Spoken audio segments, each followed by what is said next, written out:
for the hometown Richmond Spiders. These teams met twice in the regular season. Dayton victorious in both of them. Flyers, one of the best offenses in the country, a top 50 scoring team. They lead the Atlantic 10 in that category. They want to run the pace up. It's going to be fast-paced basketball if it favors them, and GW is going to slow this thing down if possible. Good net right off the top, but around and out, and George Washington for its first offensive set. They are much more a defensive-minded team, top 50 in the nation on that side of the basketball.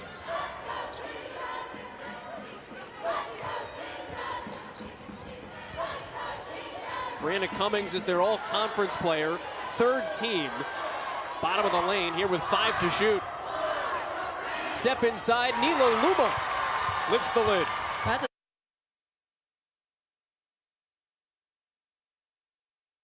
Of options.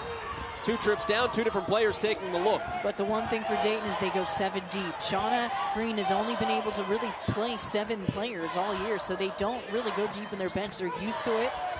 They don't have much of a point guard sub, so Burdett's going to play the whole game. Off the bounce, Kelsey Mahoney, no, but the offensive rebound put back for Brianna. That is what she gives you. She's kind of that junkyard, gets her points that way, mucks it up on defense.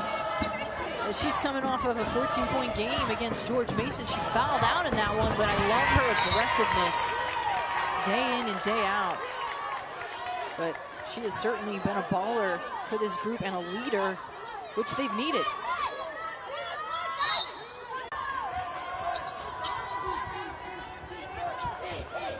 Third different Flyer to shoot, and Javonna Leif. A lot of quick shots for Dayton, but they're going to take the first open one.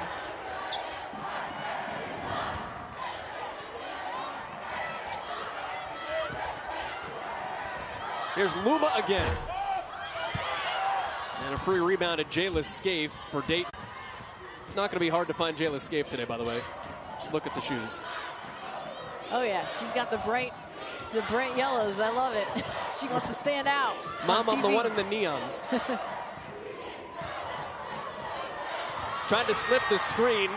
Pass deflected. That's what George Washington wants. Mahoney.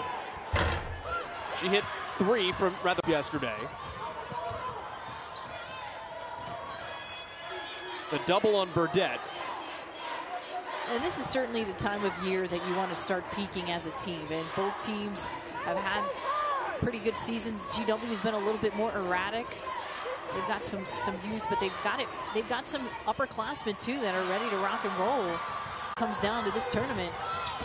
Flyers start 0 for 5, and in transition, Cummings goes coast to coast. And that's what she's so good at, is the mid-range game. She has the ability to stop and pop on a dime, and you've got to find her in transition. All of GW's points in the paint here in the first 3 minutes. Burdett gets points in the paint for Dayton. Burdett is going to get to the basket.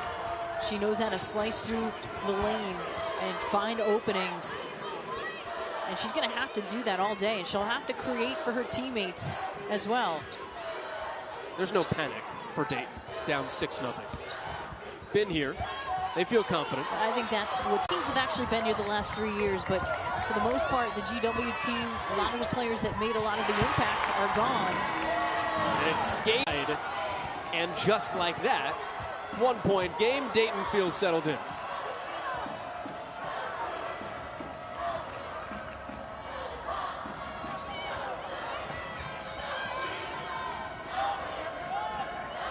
Stagnant motion.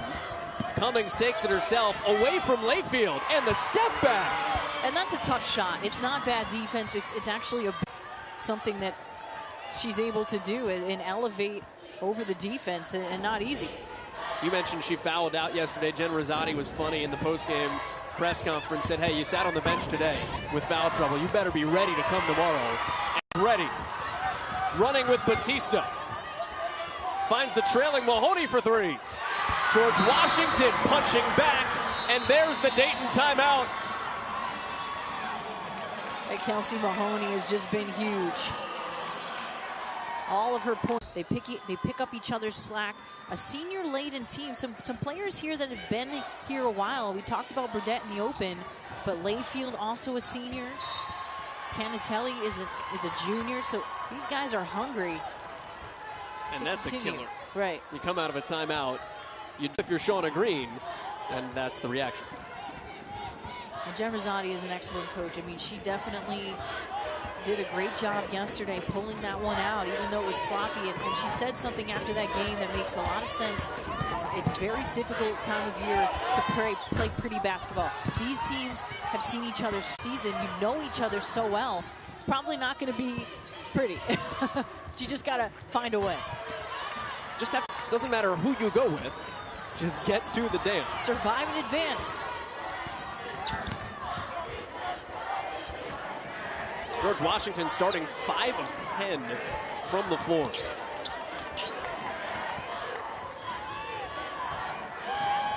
That's rare for Dayton defensively. 7 to shoot here for Cummings. And didn't get that above the rim. Dayton has gone to the bench as well. You mentioned short bench. They only have 7 players for the most part in the rotation, but Jordan Wilmoth has come in, number 2 in white at the top of the lane. She can be a presence, somewhere to go with the basketball inside. And she played with a lot of confidence yesterday, and Shauna Green went with the bigger lineup. She tends to play her when she wants to go bigger. And sometimes she'll play her alongside Scaife, and that's a big lineup. Blocking foul on Kelly Prange was her first.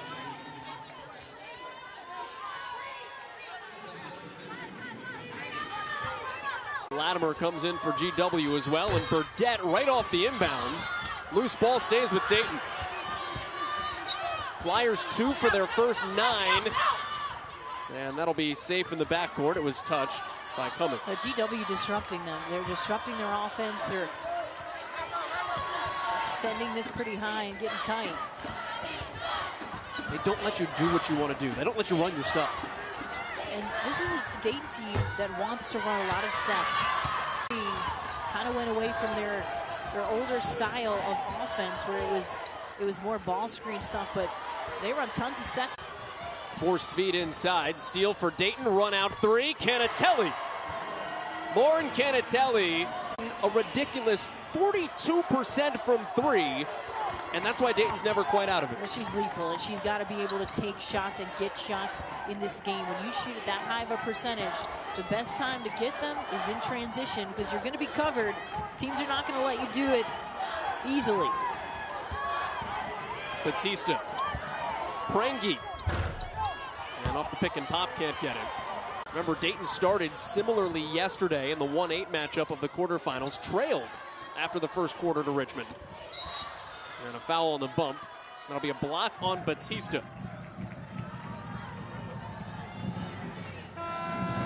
Not a small first foul, by the way, on Maylin Batista. She is the straw that stirs the drink for George Washington. If you're the point guard on a Jen Rosati team, you better be ready. She is hard on her point guards. And Batista spent 2 years as a role player and facilitator with her freshman year playing behind Lauren Chase. And then last year, she had to surrender a lot to the veterans, but she's gotten better and better. She goes out. Cami Tappy is in, and now Dayton 4 for its last 7 after that ice-cold 0 for 5 start.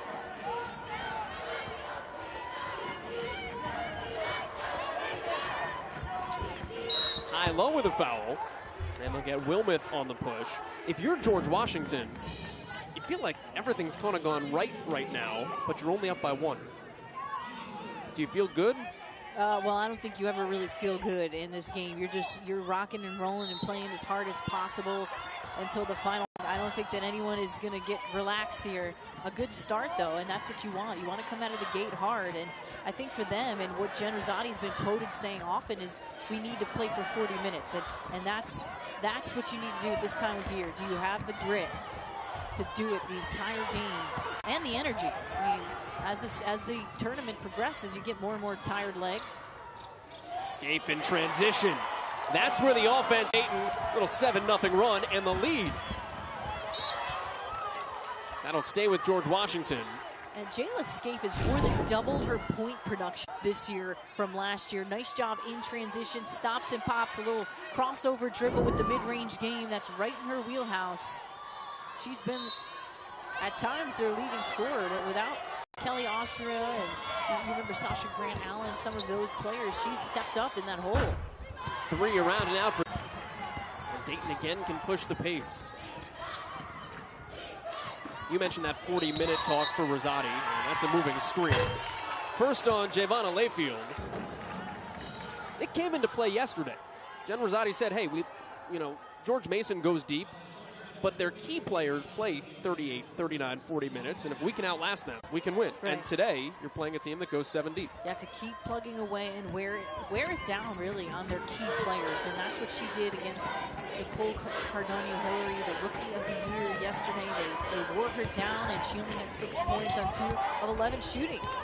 First points in more than 4 minutes for the Colonial. It's Kelly Prange, the 6th Woman of the Year, here in the A-10. GW back up by 2. Wilmoth almost lost it out of bounds. 11 to shoot. You want it in Burdett's hands. Nice. Layfield, that's something out of nothing. Yeah, I mean, you lucked that time because you almost turned it over, but a great job finding the open player. Shot clock is off.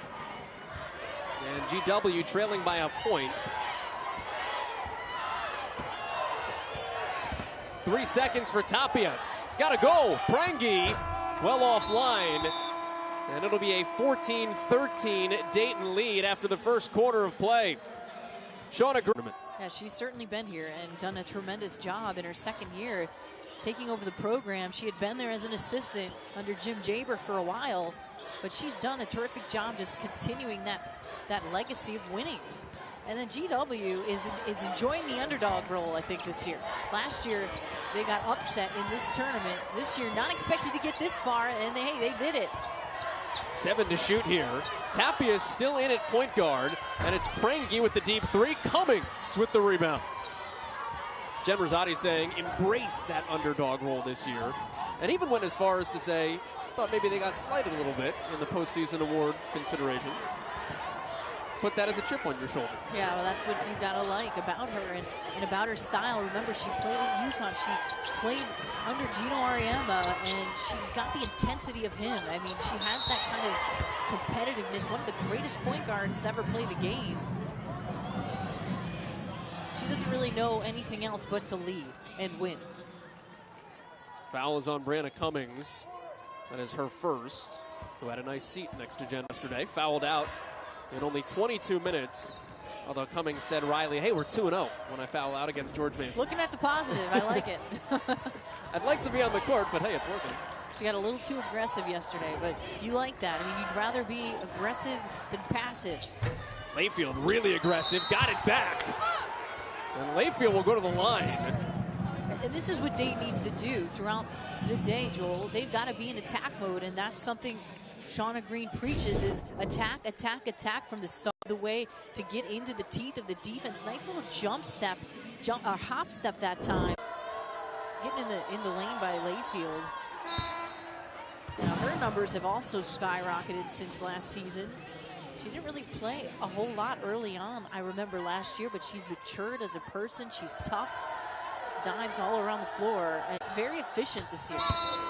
Lost a lot of confidence as a freshman when she came in, didn't play a lot, and it kind of took her a while to adapt to college basketball and kind of get over that woe is me mentality. But man, as she bought in, Green just raves about the kind of specialness that kid brings to the program. She's more disciplined now, and that takes some time to develop. Now she's a senior. It's an 11-2 Dayton run, largest lead of the game after George Washington ran out to that early front.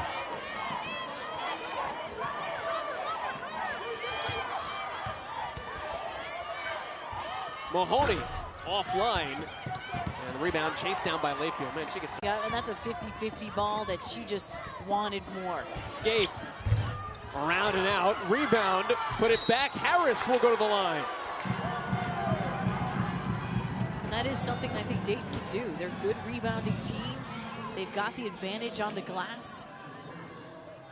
Throughout the season, they've been solid in that department. So if you can create some second and third chance opportunities like Harris, just is an X factor for this team. She didn't play that well yesterday. And Shauna Green said that she would need a little bit more out of her today. It was her first scoreless game of the season.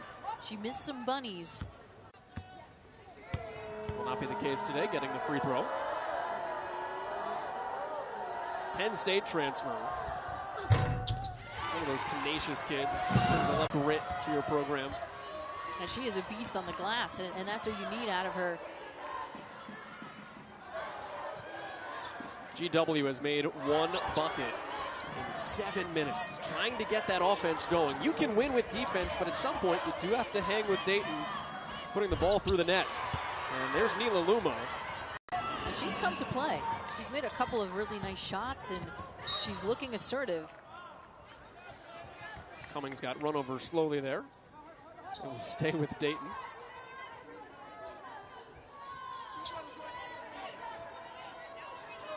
First two games in the regular season between these teams were close. 57-53 the last time they got together. Jenna Burdett next. You don't want her to get hot, and for the most part, Dayton's done the job. She's just 2 for 6. You want to see her play free today. I mean, Shauna said that she thinks she might have been pressing just a little bit the other day because she's a senior. You want it so bad. Some of her threes were just a little bit short, so you want to see her playing with freedom tonight. Luma, that high release puts the foul on Harris. And Jenna Burdett, great job getting through this screen. She splits the screen, actually. Great job finding that opening. And she has that toughness. She's not a leader, but she's cerebral. She's smart. She's kind of been that kid that is the other player of the year. Like, if not for Jackie Kemp and Natalie Butler, who are just unworldly, Jenna Burdett would get And I do think Kemp is the best player in the league. Nobody can take away what Butler's done because Butler deserved it. But Jackie Kemp is just so skilled. We'll see her coming up in semifinal number 2 from Richmond today. And she's got 2 Players of the Year honors, so too bad for your career. Share it a little bit, right? How many trophies can the mantle hold? Mahoney, another big 3. Boy, she has come through with some big-time shots. Just a game and a half of this tournament here in Richmond. But you know what Mahoney does, so you got to be there on the catch. She's going to shoot threes. She had a terrific game yesterday, so off that game alone, be there on the catch. She had the momentum 3 to beat Mason. Make her put it on the floor.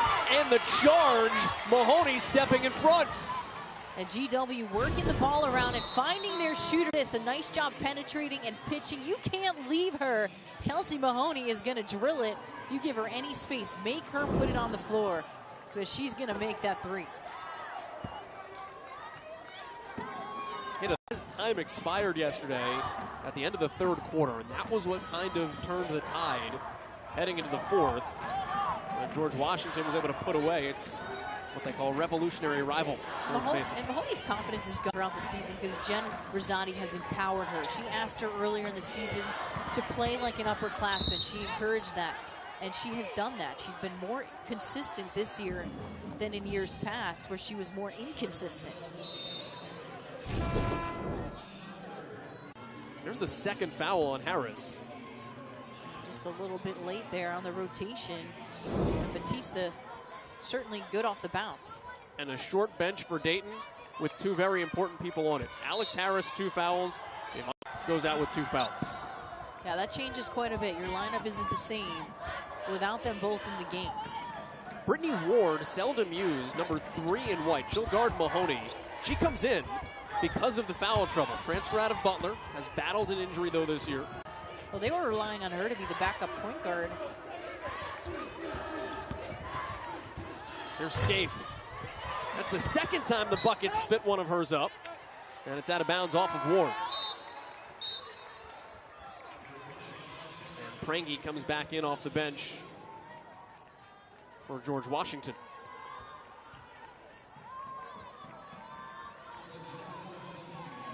They are just sticking around. And that's what I think it comes down to. We talked about winning ugly if you just stick around and kind of lie in wait. It's about intelligence and hustle at this time of year. Prangy off the bench and an air ball, but it's caught by Cummings. And with that little step back turnaround, I like it. She sure knows how to score. She's got such a nose for the basket. Just gently off of the glass. The second time she's done that today, and Ward was too strong. Nothing, George Washington run.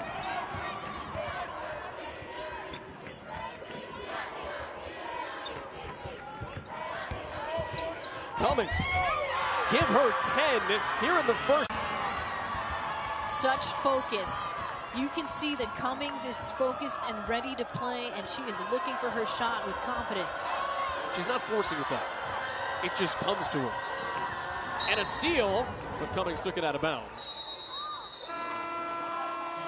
That'll take us to the timeout here in the second as well. It's Cummings getting it done with 10 points. And she's all over the floor, and you gotta love the way she can slice through for her to take it one-on-one, and she's been terrific. 10 points. The rest of team, 13. She is 5 of 7. The rest of the Colonials are 5 of 18. And that's why it's important to be moving without the basketball. If your teammates are moving on the opposite side. One to shoot. Dayton did not realize it. Coming out of the timeout, the shot clock had not reset. And she's not happy. And that's the bench's problem. I think, to me, the bench has to be shouting that at the top of to make sure you are aware of the time and possession. That's the 6th turnover by the Flyers. They had 9 in the first half in the quarterfinals. Into Prangy with her back to the bucket. And out of bounds off of Ward. Coming up on AT&T at the half, we will take a look at a day in the life of Shauna Green, the head coach of the Flyers, and also a recap of the first half. It is AT&T at the half from here in.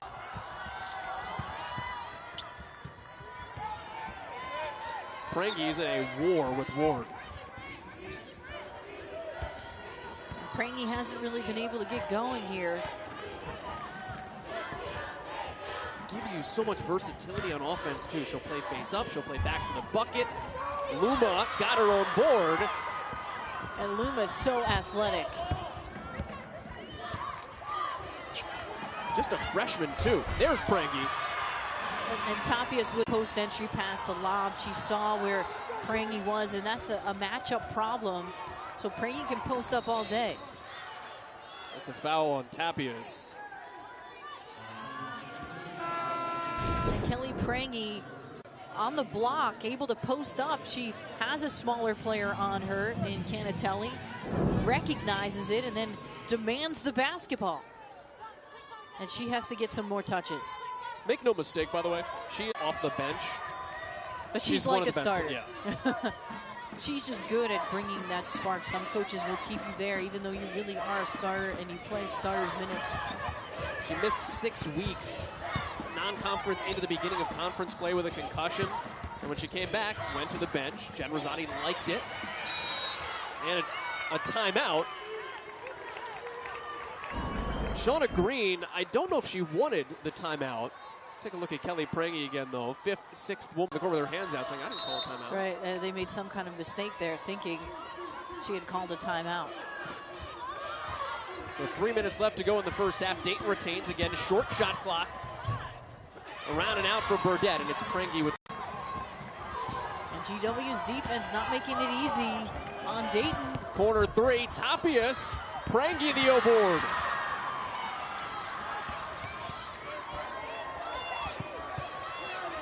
You know, it's not sexy to come off the bench. Everybody wants to start. They want to hear their name called. But Jen Rosati told Kelly Prangy, listen, you're on the court at the end of the game. That's all that matters. And they got to get her the ball again. This is a matchup problem on the block. Well, they switched.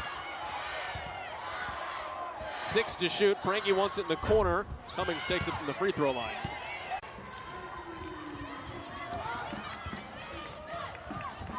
Dayton down 5, just 33% from the field. That's a look you want, though. And the Cardinals sin on Tapia as you foul the jump shooter. Right, and then behind the arc, too. So that's 3 shots, I believe. Yeah, it was 3 shots. What's Dayton have to do here offensively to try to counteract? I mean, you're playing George Washington's game. Yeah, they're having a hard time running the floor. And when Shauna Green and I seen, she said, we want to be able to make this game up-tempo. And what GW has done is they've made it a half-court game. That is to their advantage. They want to play that style. So Dayton can find a way to defend and create on that end and then kind of get yourself going offensively by running. You're going to get some more open looks. They're having a hard time getting the looks they want right now and running their play sets.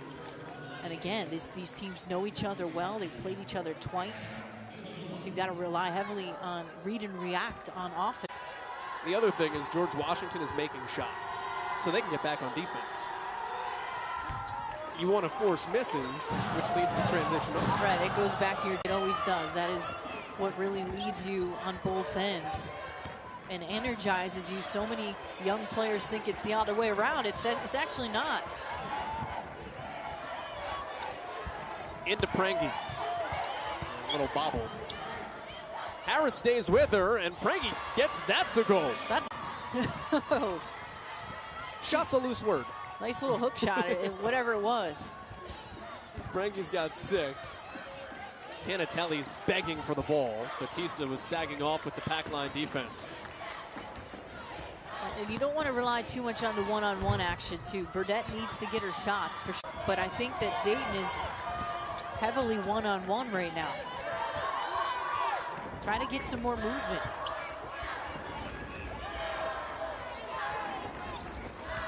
See all the ball screen action. George Washington trying to get people free in motion. Prangy a 3. Canatelli. Dayton hasn't hit a shot since the 7-minute mark. It's been 6 minutes. That's a long drought.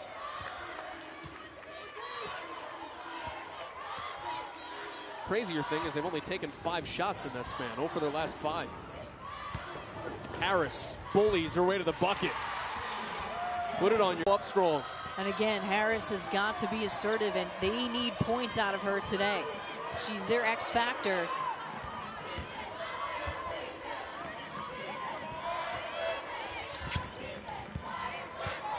Batista had Burdette on the block, but her momentum took him away from the bucket.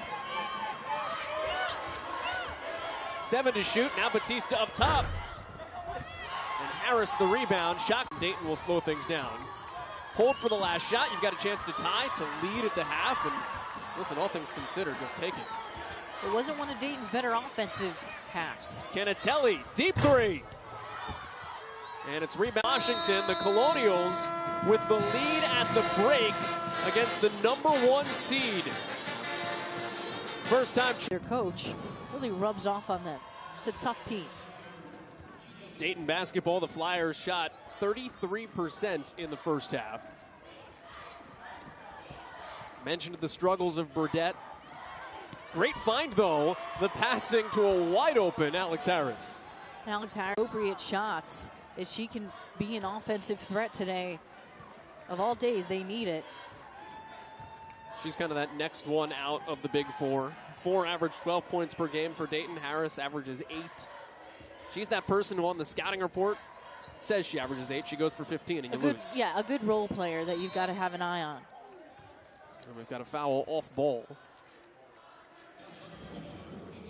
It's Jayla Scave.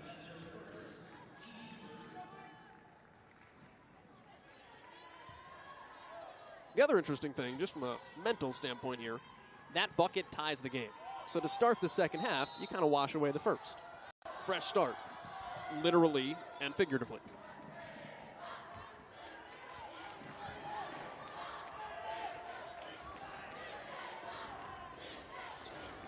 Cummings at the bottom of the lane had those 10 points in the first half. Now comes up on the wing.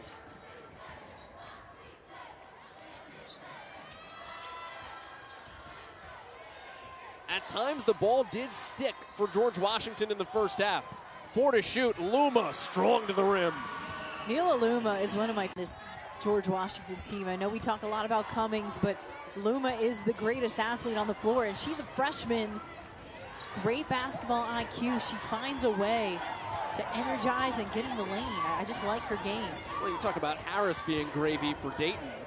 Luma is in the starting lineup because she's their best post defender. And she's going to give you 7 points. Yeah, she comes up with some plays that are, they'll amaze you. Steal for Batista. Did not have numbers, so wisely pulls it out. Malin Batista is just an awesome kind of facilitating point guard.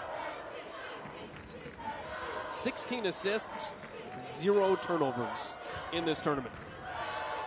And she didn't commit a turnover against George Mason, and she played 37 minutes. So that is certainly fun. You need that at the point position. Jen Rosati said she's not allowed point guard to point guard.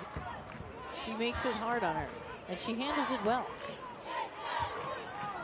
Kind of thrives in that role of playing point guard for a former point guard, which is not a burden a lot of people want to take on.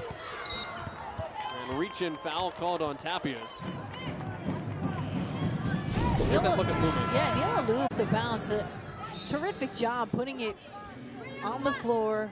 Good first step to the hole. And she's a real coachable player. Jen Rosati enjoys coaching her. She's 3 of 7 today. She's made up. It doesn't really play like a freshman, especially this time of year. And a real quick bump on Mahoney. That's her second. Tapias had just picked up her third.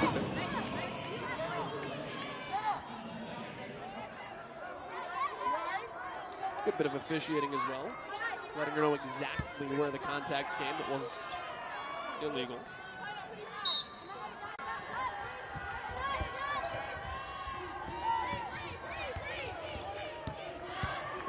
Here's Scaife trying to back down Batista, and that's what Jayla Scaife gives you. That she can take it to a smaller guard like Batista. And she's 5'10", playing out on the wing. She's got the muscle, and if she can out-muscle you, that's really, it bodes well for her because she can score. It's a foul on the Flyers. First on Lauren Canatelli.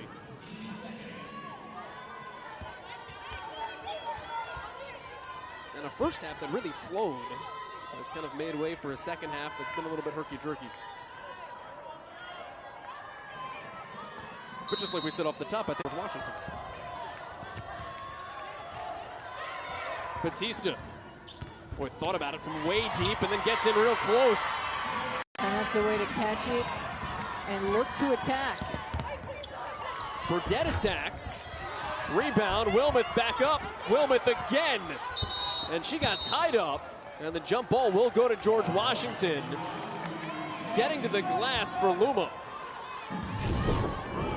But this is the way to the basket. Batista recognizes the situation. She's got the lane, and she goes. I mean, that's what she's a player, not a huge scorer for them. As we've been talking about, she's the point guard, the facilitator, the one that runs the show, the vocal leader. She does it all. Late closeout there by Layfield as well. Did not play a lot because of foul trouble in the first half. Little floaters and air ball. From New York, and you certainly can't take that New York grit out of her, even though she's not in New York anymore. Scaife trying to use that strength, that muscle down on the block. It will stay with Dayton at a fresh 30.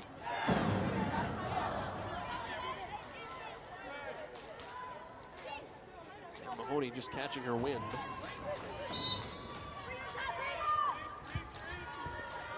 And a silly turnover, almost, that will stay with the Flyers. It's those little moments of focus. You get the sense that's what Shauna Green is pleading with her team about, when there really is no margin for error in a game like this. It's a lot of little moments that create the big opportunities, and it's all about the 50-50 balls and the hustle plays, so absolutely. Scaife open in the corner, cannot lose Jayla Scaife. Dayton's going to extend this lead. She's hit 7 threes in a game this year. She's in rhythm right now. A couple in a row here. Dayton by 2, midway through the third quarter. Scaife on Batista. Through the hands of Luma. Able to get it back. And Scaife with the rebound. Good rotation defensively for Dayton. Boy, Canatelli was cherry picking. And how about coming away? Could have been an easy offensive rebound for Wilmoth. Washington runs. Rebound Luma. And a great save, tiptoeing the baseline. Here they go. Hit the brakes. Slow it down, play your pace.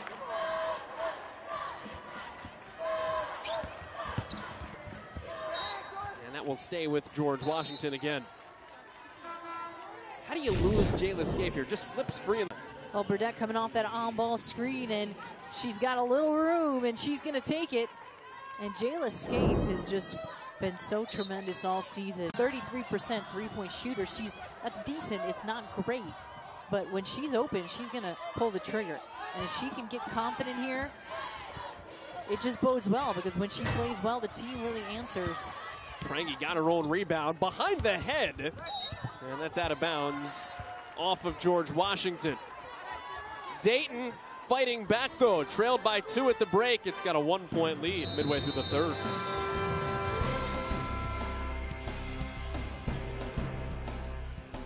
George Washington has led for 16 minutes of this game. Dayton with just the 1-point advantage here midway through the third. Well, it's been so much of GW's defense. I mean, it has been tremendous the way they've made it difficult. But Dayton's been good, too, on that end. I mean, this is a pretty low-scoring game. Burdette not able to finish through contact.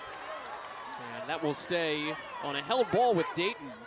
The Flyers have been held below 60 points in a game twice this year.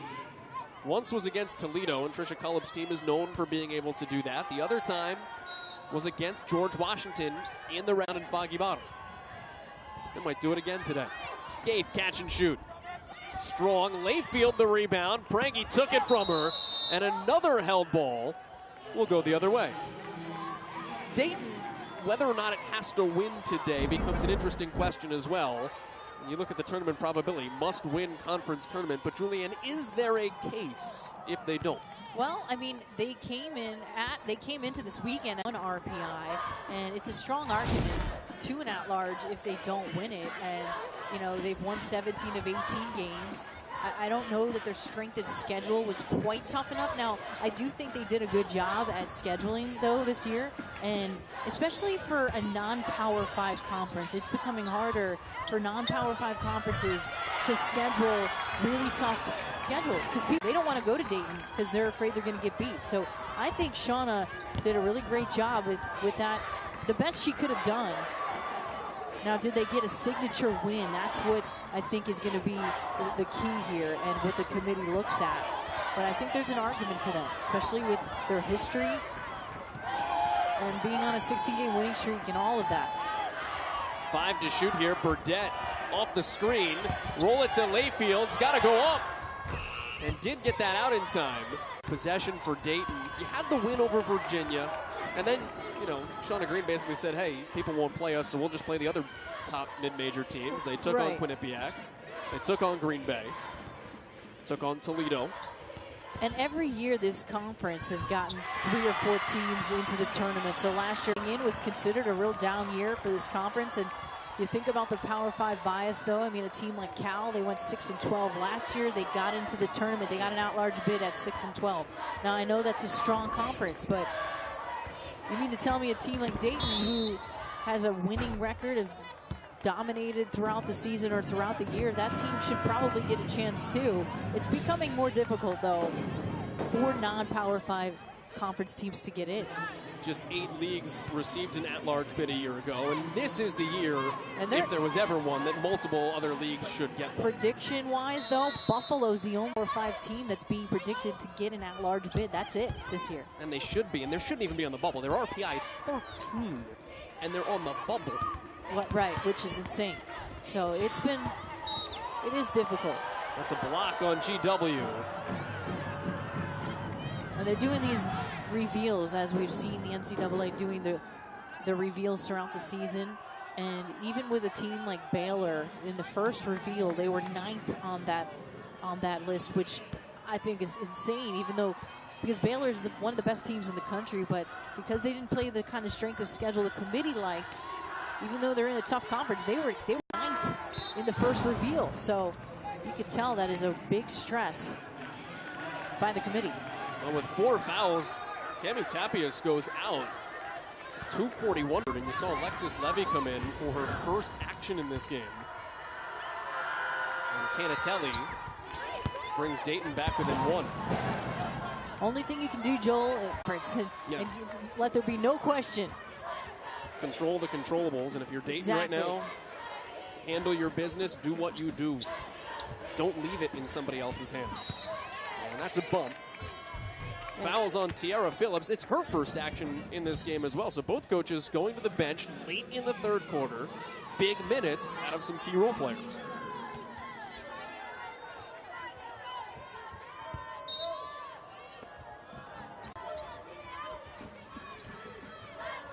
Three, Mahoney.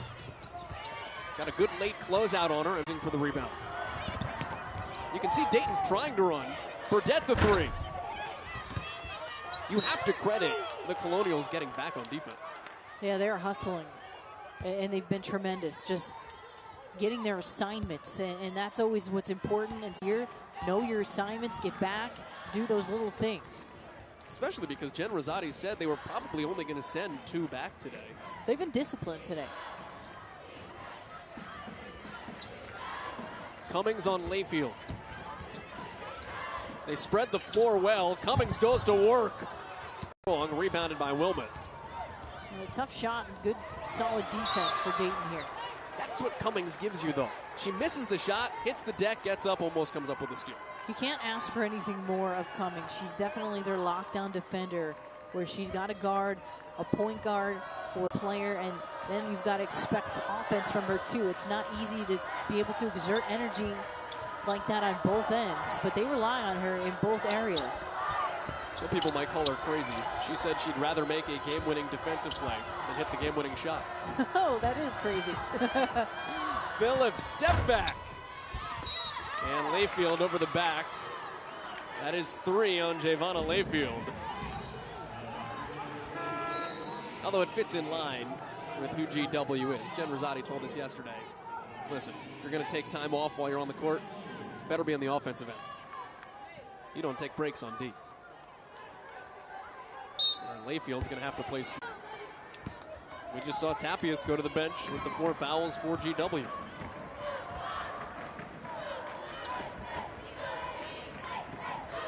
You never took breaks on D, right? Never. No, I mean, I think that's the right coaching style. I had a coach at Marist that was very defensive-minded. And if you didn't defend, you didn't play. And that's a lot like Jen Rosati and some of the better coaches out there. You've got to be able to defend, or you're not going to find time. A lot of people can score. A lot of people can shoot. But can you do both? It's the second foul on Jordan Wilmoth. It's the 5th here in the quarter. So for the next minute, every foul will lead to 2 free throws. And Luma, 8 points for Nila Luma today. Pardon, I stand corrected. That's now 10 points for Nila Luma today. Averages 6. It's getting little bits and pieces from where you don't expect, and all of a sudden, you lead the top. Scaife coasting to the bucket. Dayton goal in 5 minutes. That's a good Euro step, just couldn't finish. Inside a minute to go here in the third quarter. GW has been the aggressor, has been the controller here in the A10 semis. Deep 2, around and out. Almost went back through the bucket.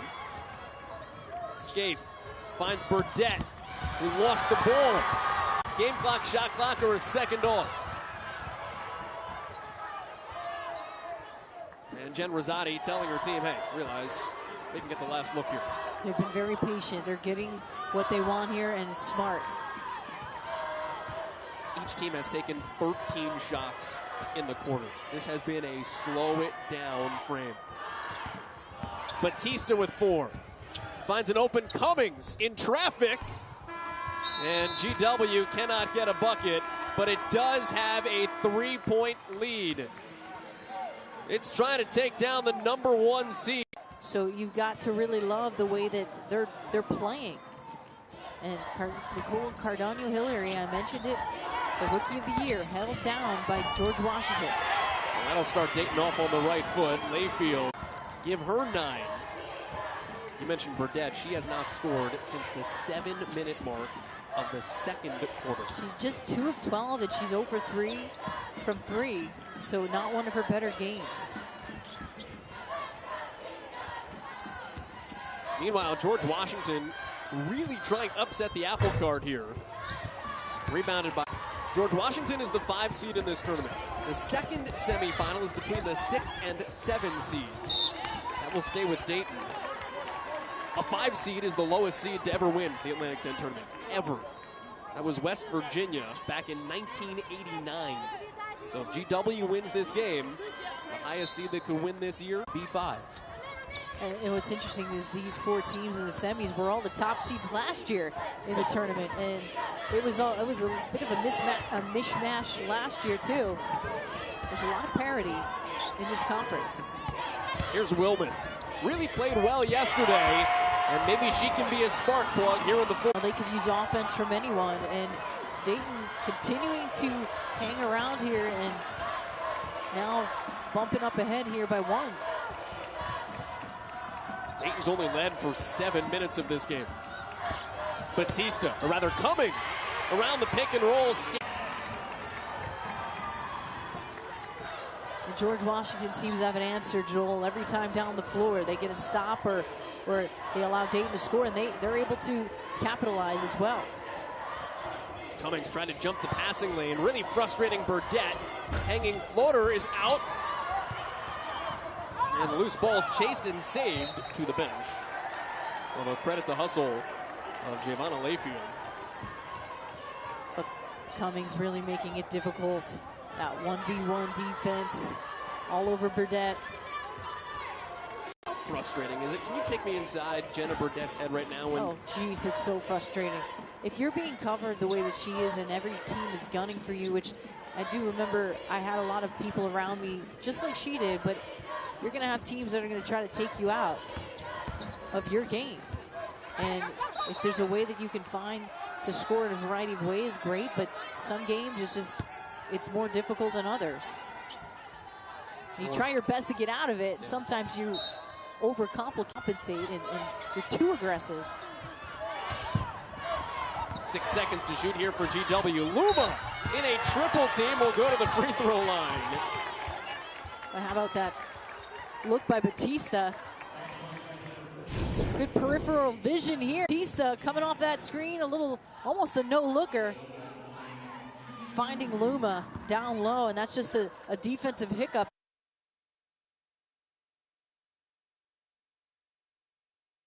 Foul on Jayla Scaife is her second. And Luma with 12. Double her season average as Pranky comes back in. Replaces Mahoney. A10 6th Woman of the Year now on the court for GW.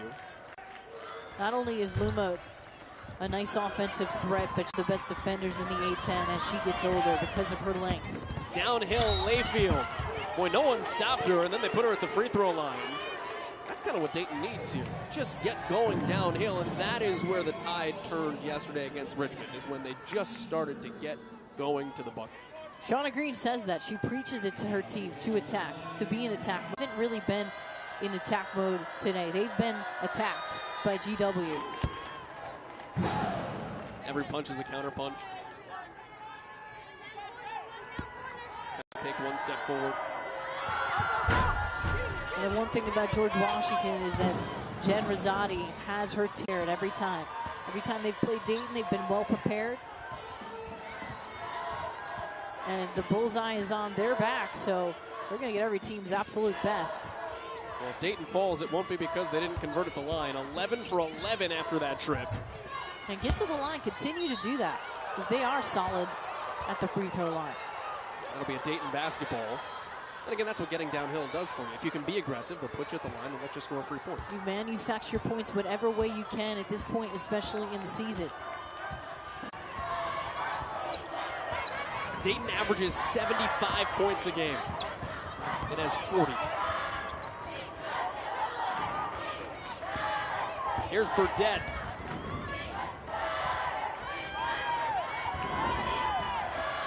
Six seconds to shoot. Jayla Scaife.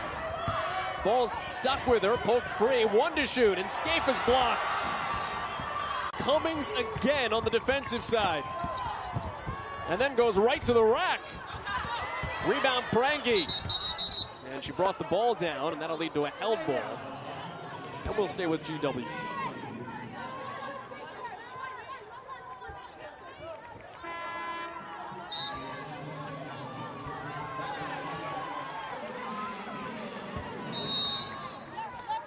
Back in, more of a three-point threat than Luma, who goes out. GW's turned it over once today. Very well poised. They're not allowing those extra possessions of sloppy basketball to kill them. And that's what you've got to do. Control what you can. Don't let yourself be beaten by yourself. And because of it, they've taken 11 more shots. Prangi offline, rebounded by Layfield. She again runs the break, finds the trailing Wilmoth. And she is a 33% shooter from three, although that's the shot you wanted, but you're in rhythm, you're in transition. Try to get yourself feeling good. I wouldn't have taken that shot if I was her, just because that is a shot you want somebody like Burdett to take, or one of the other three-point shooters. Prangi into Wilmoth. And Prangi coming up big here in the second half. And this is what Dayton does not want. The stagnant offense, just 31%. And sometimes they get caught ball watching Burdett, watching her try to do it herself. And then you stand around and there's not movement. There's not a single fast break point in this game from either team. That's crazy. A lot of half-court game, and that's what George Washington wants, and why it favors them. They're trying to slow down Dayton. Dayton has not been able to speed them up. Is it easier to slow a game down or speed a game up? I think it depends. I mean, I think some people try to play in a track meet with trying to play a track meet against, but I do think that well, right now it's Dayton, and it's Cummings right to the rim and to the free throw line. GW is trying to get itself back to the A-10 final, trying to turn Dayton's 10th turnover into points. And Kelly Prangi making it happen in the paint. Nice little lefty, and GW up two. Can frustrate anybody, and today it's been everybody. And it hasn't been in her personality over the years to be the one to take the shots on offense. And Jen Rosati has asked that of her this year, and she's begun to understand that and realizes how good she is even on that end of the floor.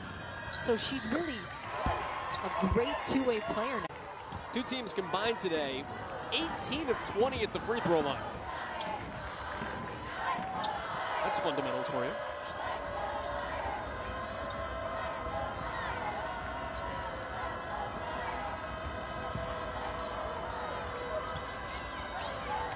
If you're Dayton, you got to move the ball. You got to post up hard if you're Harris, right? And that's a 2-3 zone. GW jumped in. And they have changed their defenses some, and they've done that the last couple times they've played Dayton, switching back and forth from man and zone. Well, Jen Rosati's funny. She said, we don't want to be known for what kind of defense we play. We just want to be known for the fact that it's hard for you to score. And how about another big three for Kelsey Mahoney? She had the backbreaker yesterday. That's her third today. It's a 7-0 run. That could be the dagger right there. Dayton needs an answer now. It's missed its last 5 shots. Could Burdett be the one? Loose ball, Harris is on it. And a held ball will stay with the Flyers. It's just been one of those nights for Burdett.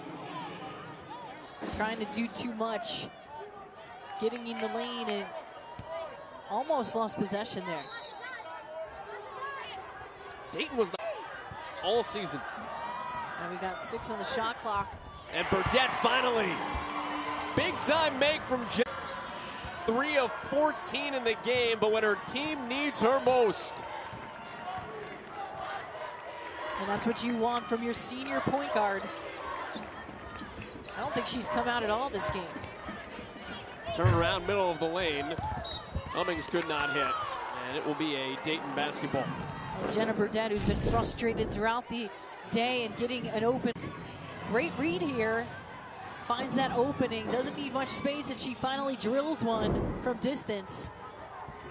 And that's a much needed shot, appropriate time. Dayton began conference play 15-0. Then had a loss to St. Louis. Kind of surprising, the finale of the regular season.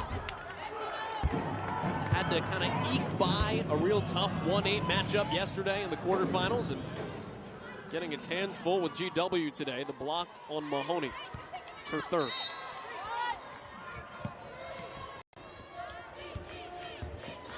Canatelli hunting threes. And that's not a great shot. I wouldn't advise that shot. It's going to stay with Dayton, though. I didn't think it was tipped. I didn't even see the tip. Must have been barely tipped. That maybe explains it. Sigh of relief for Canatelli. Burdett turnaround. And their offensive rebound ripped from Wilmuth. And it will be a George Washington basketball.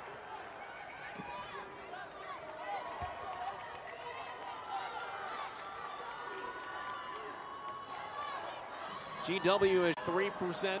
Dayton shooting 29%. It has not been pretty, but it's been a masterpiece for Jen Rosati. Well, they've looked poised all day. Blocked shot, Harris. And of Tapias. Scaife into traffic.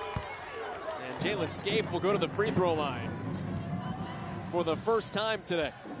One of those little things that Alex Harris can do that leads to some offense. It's the fourth on Nila Luma. And Jayla Scaife, product of Muncie Central High School in Indiana, knows the meaning of basketball growing up. Her father played, her brother coaches at Evansville. Luma will go out. Jen Rosati will rest her for the stretch run. But with only 2.5 to go. Big make from Scaife. Makes it a one-possession game. Lots of, and you just need a stop. They've had a hard time getting stops at times throughout this game. Especially after makes. There have been times when GW's offense has stagnated a bit. They get Mahoney a look, and another! Big time. 8th made 3 of the tournament for Kelsey Mahoney. And Burdett's answer falls short. It goes out of bounds off Prangi, though. Dayton maintains possession. And how about clutch? I'm going to call her that. I mean, what a nice job just stepping into this in rhythm. And she has made big shots today. Even today, she has just been a baller. Baseline look, Layfield got Prangi in the air. A little. Giovanna Layfield, for what it's worth, a double-double today. Her 18th. Her team down 4, though. Only 90 seconds left, and Dayton hanging its NCAA tournament hopes on it.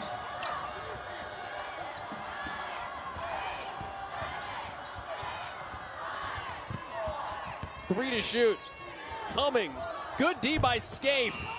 Defense you needed if you're Dayton. You've got to get a stop, and now you need a quick hitter. You don't need something too quick, but get a good shot here and cut this thing to a one possession. And she struggled, but Burdett is still your go-to.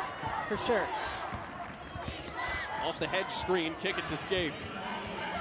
Duck in. And that's a foul, and that's a good job getting your other go-to the ball. Second on China Latimer.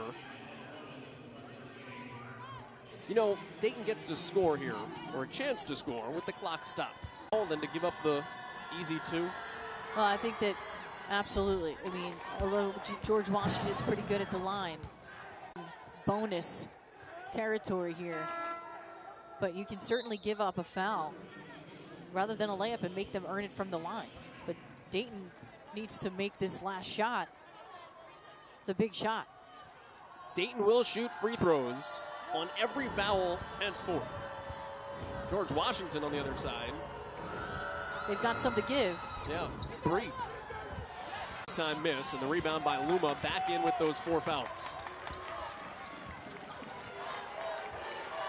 And now they're not going after the foul right away, but a good timeout here. Jen Rosati will talk it over. Her team up 3. And if they're to lose, will they get the at-large? I mean, there's a strong argument for it. GW almost with a backcourt, and Scaife fouls.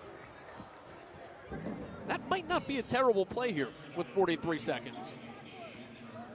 No, I mean, I think fouling pretty immediately isn't a bad thing. You just don't want to give up a real easy bucket.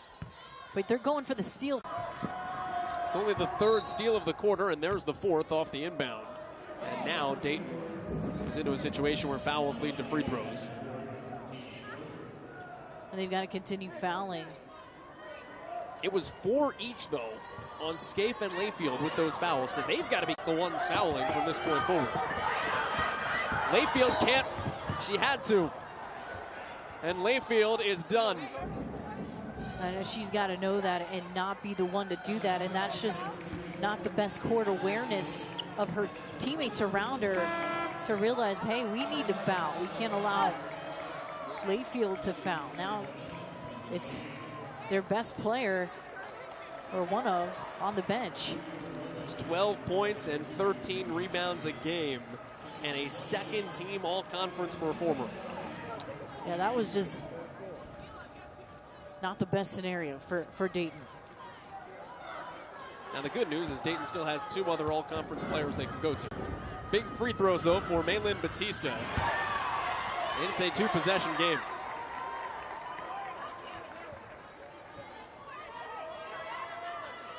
She's so calm and collected.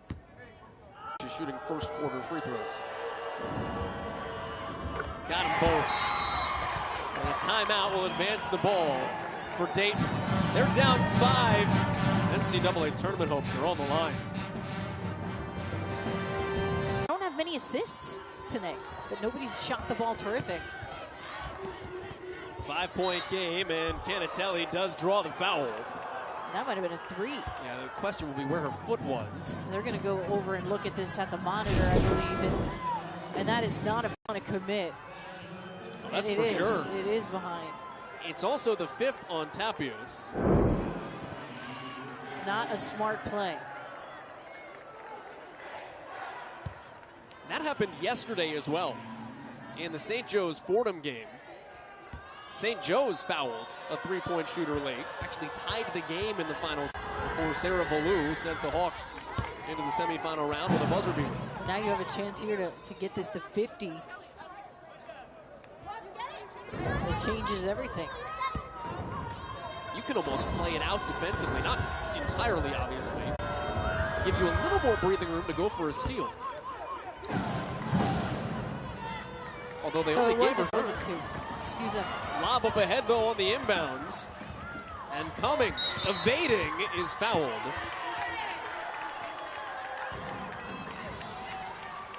Unless they had to say that last one was not in the act of shooting. I'm surprised they didn't look at the monitor. Yeah. That's 3 on Harris.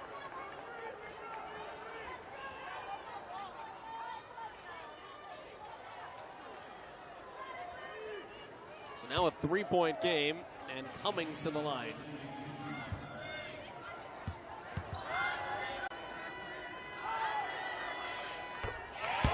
Brianna Cummings finished the quarterfinals on the bench for George Washington. Like Javonna Layfield, she had fouled out.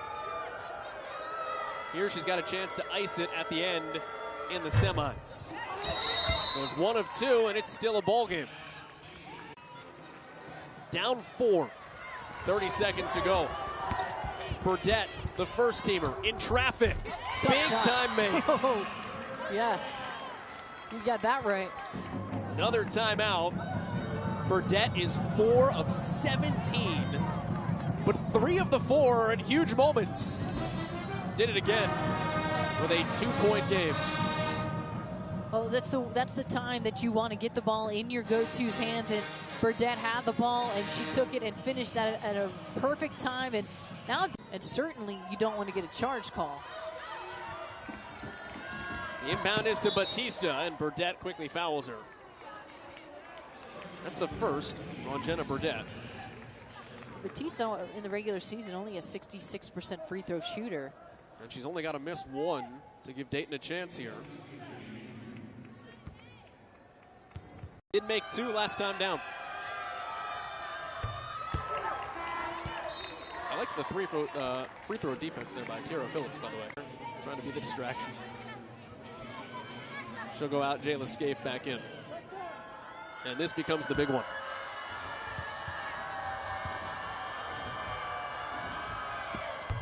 Two-possession game. And Dayton will burn its final timeout. So it will advance the basketball down 4. They did their best to schedule tough. Is the Virginia win enough for them to get in? That's the question. Harris stepped out of bounds. Turnover for Dayton. It came at the worst time out of the timeout.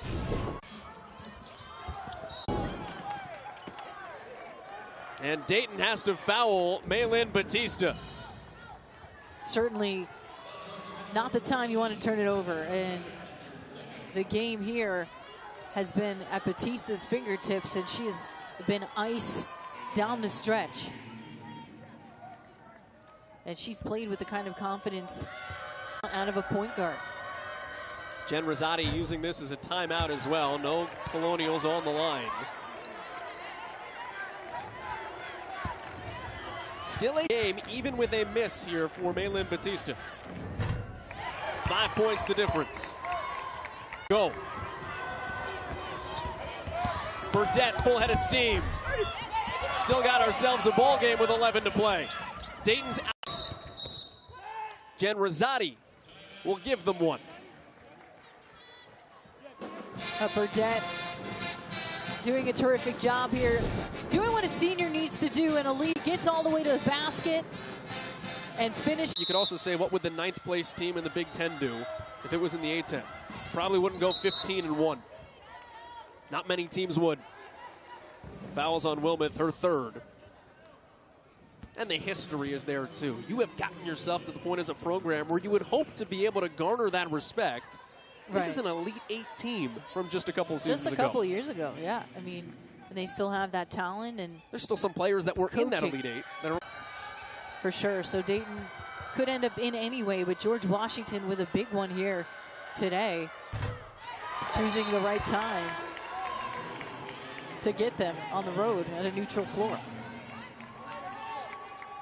This tournament will make history for the Atlantic 10 as well. The lowest seed to 10 tournament title, the 5th seed. And all that will be left with a George Washington win are seeds 5, 6, and 7. Tumult in Richmond. Final 9 seconds. Can Atelia heave? Rebound Prangi.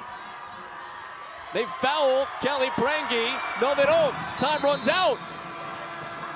George Washington advances to the final.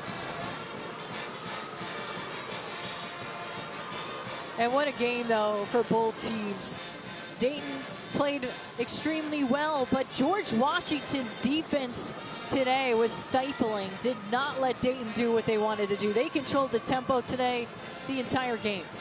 Champions in 2015 and 2016. Jen Rosati's team disappointed themselves with the loss last season. Redemption, a spot in the finals in 2018. For Julianne Vianney and our entire CBS Sports Network crew, my name is Joel Gadet. This has been a presentation of CBS Sports Network, the 24-hour home of CBS Sports. Coming up after the break, Men of March